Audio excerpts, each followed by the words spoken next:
In this podcast, we're going to be talking about the idea of censorship.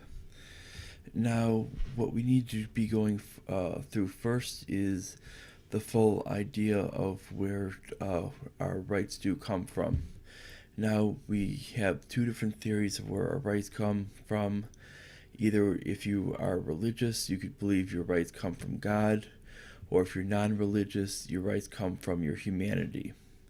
Doesn't matter which way you believe. In the end, it believes that your rights are entrusted into you and not into the government. This means that they are natural rights and they cannot be taken away or viewed as privileges.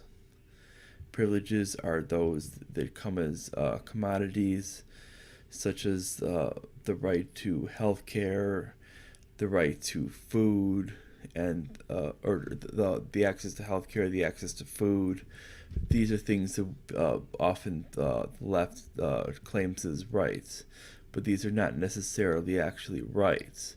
These are essentially privileges because they're actual commodities. What rights are essentially what they would view as what people claim as negative rights. Basically, you're not taking anything away from anyone else. So in this case, what we're viewing is the right of the idea of freedom of speech.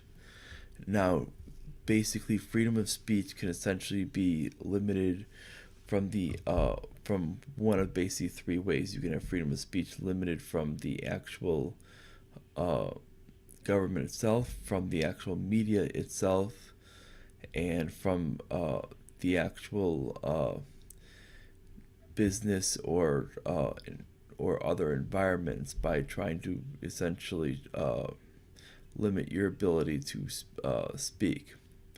Now, all these are done in different ways, and some of which are technically legal, some of which are technically not. Now, and some of which technically go into a sort of gray area. When it comes to government has no ability to uh, do this in any sort of way. And when I hear certain lawmakers say they wish they could censor certain people, right then and there, this is basically coming from the Democratic side only. Once they state that statement right there, they should resign from office because, frankly, if you state that for about anybody, it doesn't matter what you think of that person's thoughts or ability to speak. Once you make that statement, it states that you do not believe in the Constitution. Once you do not believe in the Constitution, it means you do not have the capability to uphold it, which means you are not capable. Once you are not capable of upholding the Constitution, it means you are not capable of fulfilling your job and duties. That means you should be essentially removed from office immediately. Once you and that right there should involve removal from office. Now there are plenty of Democrats who've made this statement uh, over recent time. I've heard Ted Lieu make that statement, and he should immediately be removed from office. And amongst other Democrats have made that statement that they do not believe uh, that freedom of speech should be absolute. Anybody that believes freedom of speech is not absolute needs to go. And there's other people that don't believe in freedom of press that's absolute. Those people need to go as well. People that think WikiLeaks needs to be prosecuted, they need to go. WikiLeaks is an actual member of the press. Anybody that thinks that we should go after independent media independent media, they need to go. Basically, anybody that wants to go after peaceful assembly people, they need to go. Anybody that believes basically that you shouldn't basically be able to petition your government for redress and basically wants to kick the can down the road, as they did during the Obama administration where they were kicking the can down the road. Anybody that supports that idea needs to go. And these people do not belong in office because, frankly, they do not actually support the idea of actually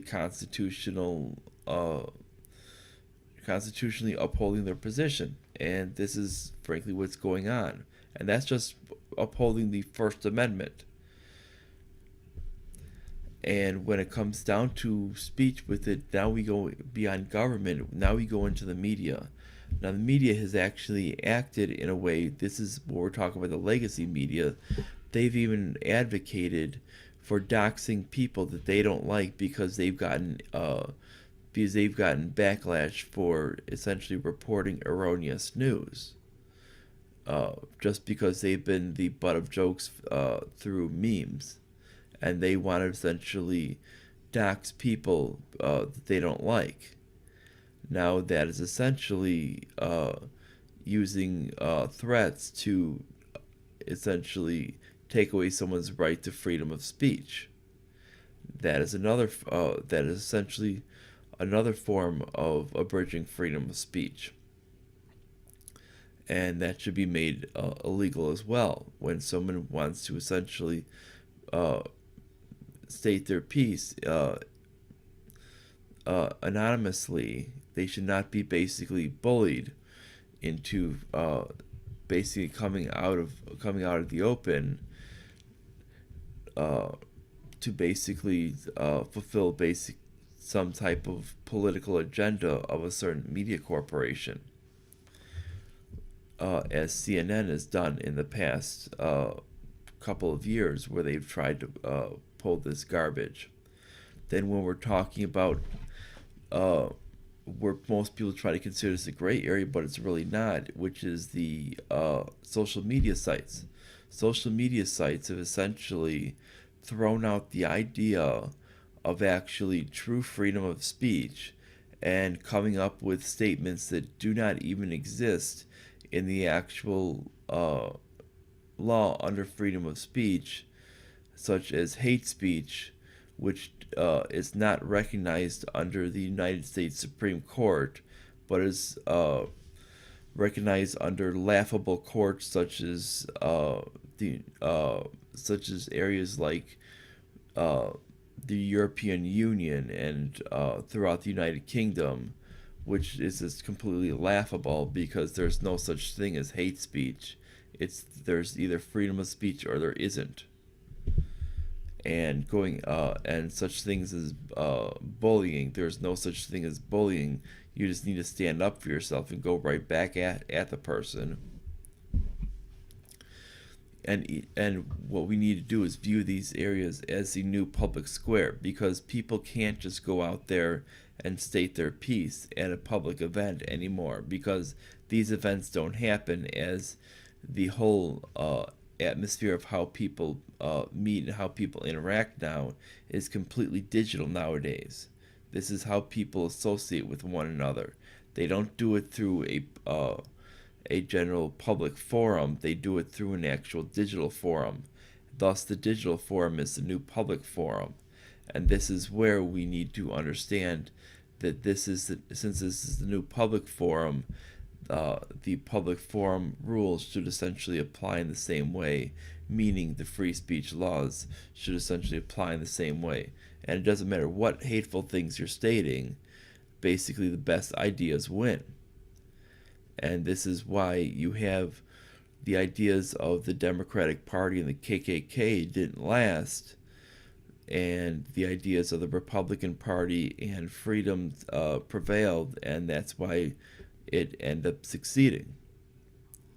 And the Democrats had to eventually, by the earlier to mid 1990s, had to realize that the KKK wasn't the way to go. And eventually the KKK ended up becoming such a minor thing that it virtually doesn't exist anymore. And this is how things happen. The more speech you have, the more it leads to better ideas winning. The less speech you allow, the more things become underground and you cause a lot more problems. And the more you try to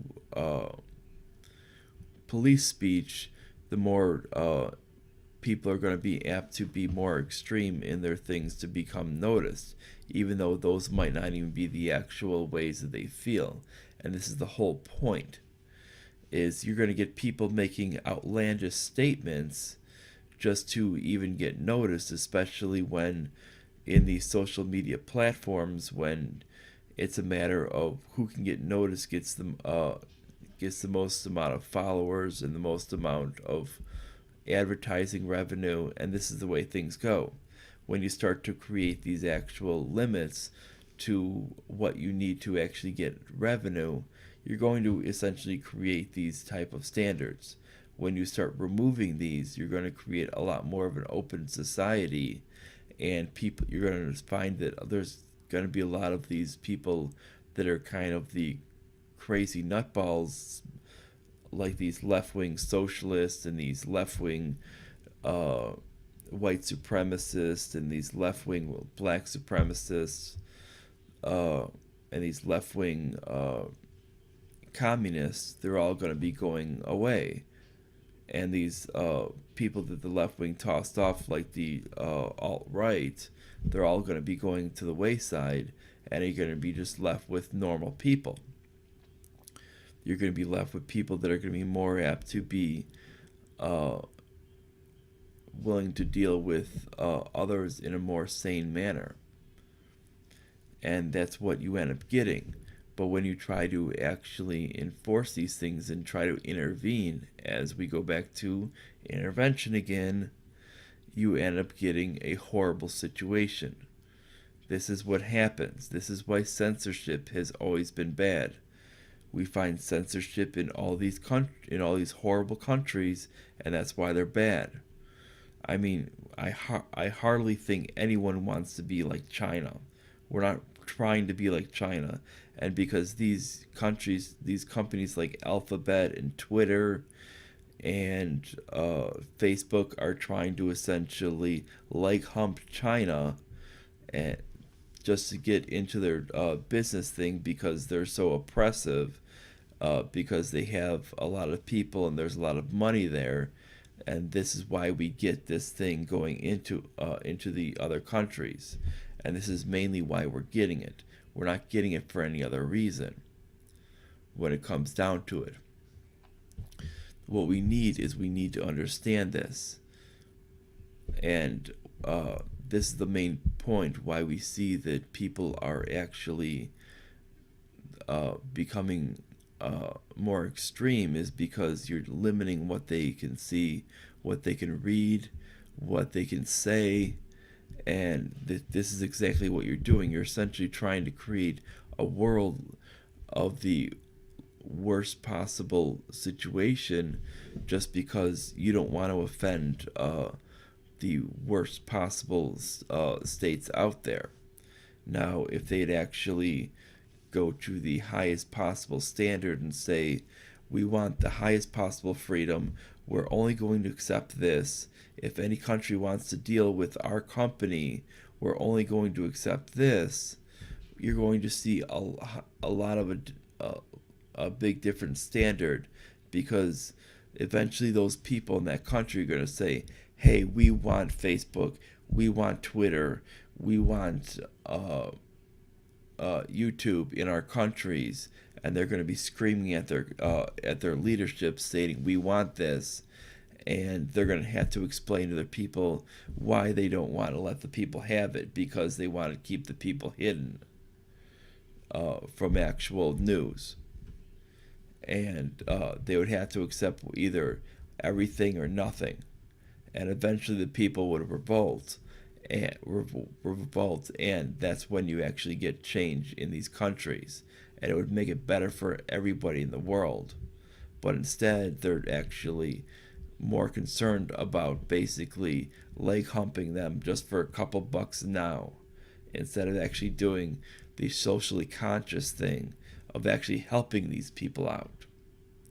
Now, if you like this, like, subscribe, click the notification bell, share this all around with your friends and everyone else on all the social media sites, and I will see you guys later today. Bye.